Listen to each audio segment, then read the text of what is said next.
Queridos hermanos, hoy estamos celebrando en la iglesia la memoria obligatoria de San Benito. En la Argentina tiene mucha tradición porque este santo es invocado especialmente como protección de bendición, también contra el demonio por su famoso exorcismo, y es un claro ejemplo del apostolado y de la transformación del mundo según los valores y los postulados del Evangelio.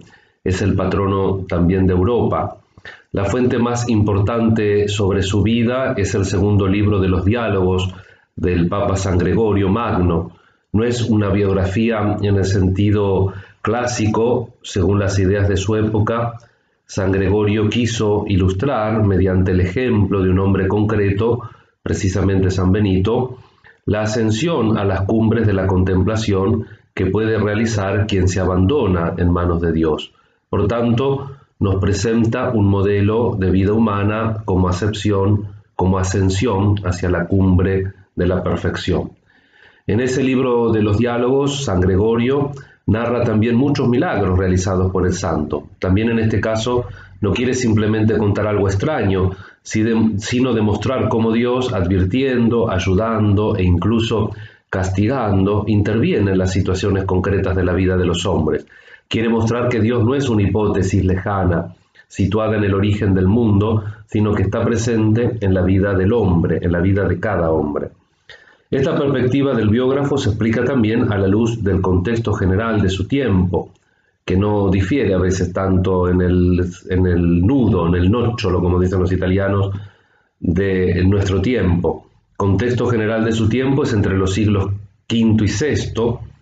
El mundo sufría una tremenda crisis de valores y de instituciones provocada por el derrumbamiento del Imperio Romano, por la invasión de los nuevos pueblos y por la decadencia de las costumbres.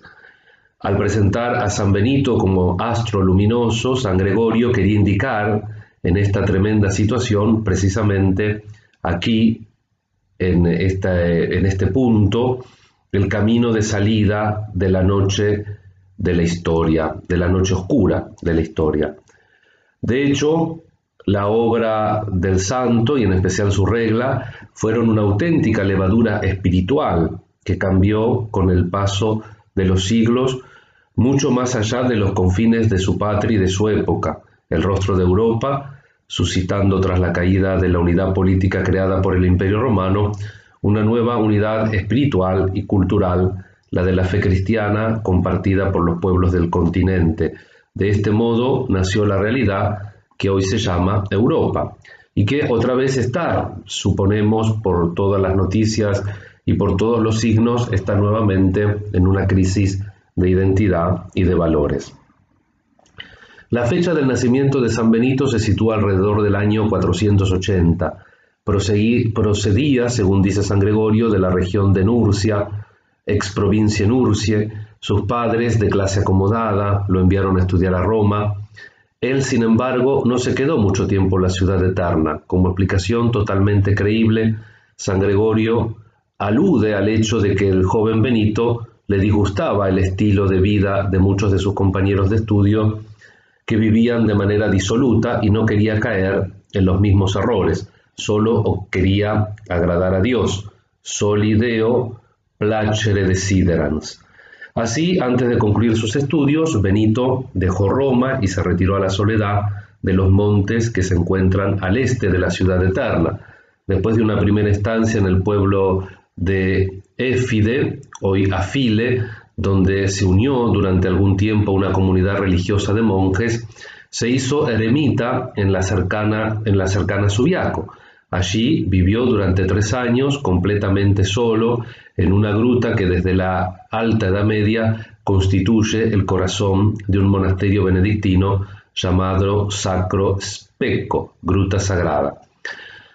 El periodo que pasó en Subiaco, un tiempo de soledad con Dios, fue para San Benito un momento de maduración.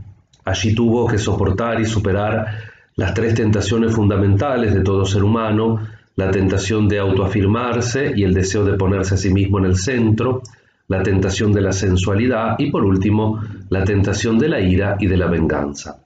San Benito estaba convencido de que solo después de haber vencido estas tentaciones podía dirigir a los demás palabras útiles para sus situaciones de necesidad. De este modo, tras pacificar su alma, podía controlar plenamente los impulsos de su yo para ser artífice de paz a su alrededor. Solo entonces decidió fundar sus primeros monasterios en el Valle del Año, cerca de Subiaco. En el año 529, San Benito dejó Subiaco para asentarse en Monte Cassino. Algunos han explicado que este cambio fue una manera de huir de las intrigas de un eclesiástico local envidioso, pero esta explicación resulta poco convincente, pues su muerte repentina no impulsó a San Benito a regresar. En realidad tomó esta decisión porque había entrado en una nueva fase de su maduración interior y de su experiencia monástica. Según San Gregorio Magno, su salida del remoto Valle del Año hacia el Monte Cassino, una altura que domina la llanura circunstante, es visible desde lejos. Tiene un carácter simbólico. La vida monástica en el ocultamiento tiene una razón de ser, pero un monasterio también tiene una finalidad pública en la vida de la Iglesia y de la sociedad. Debe dar visibilidad a la fe como fuerza de vida. De hecho, cuando el 21 de marzo del año 547 San Benito concluyó su vida terrena, dejó con su regla y con la familia benedictina que fundó un patrimonio que ha dado frutos a través de los siglos y que lo sigue dando en el mundo entero. Como dijimos, en Europa es patrono y por lo tanto el rango litúrgico fiesta. Allí se lee otro evangelio. Aquí en Argentina se leyó el Evangelio de Mateo, donde nos presenta a los apóstoles y donde Jesús los envía a predicar a Jerusalén, que todavía no vayan a las regiones paganas, a Samaria. Y entonces presenta a los apóstoles, a los hermanos Pedro y Andrés, a Santiago y Juan, y en la lista de apóstoles encontramos de todo. Encontramos gente que es muy fácil para creer, como Pedro y Andrés, gente que tiene más dificultades, como Tomás, el incrédulo, gente que tiene problemas con el temperamento, también lo vemos en los hermanos Boanerges, los hijos del trueno, Santiago y Juan, que después cuando les tocan ir a Samaria, como no los reciben allí o no los quiere recibir a Jesús, piden fuego del cielo. Y también termina la lista con Judas Iscariote, el que le entregó. Cada uno con su temperamento está llamado a servir al Señor, a evangelizar, y San Benito precisamente nos da inspiración de esto, desde su vida íntima, que nosotros podemos suponer bastante armónica, con la hermana Escolástica, esa anécdota que todos conocemos de la despedida de Escolástica cuando hace llover. También conocemos que su vida fue de entrega, que tuvo un temperamento también fuerte porque despertaba envidias, lo querían asesinar cada tanto.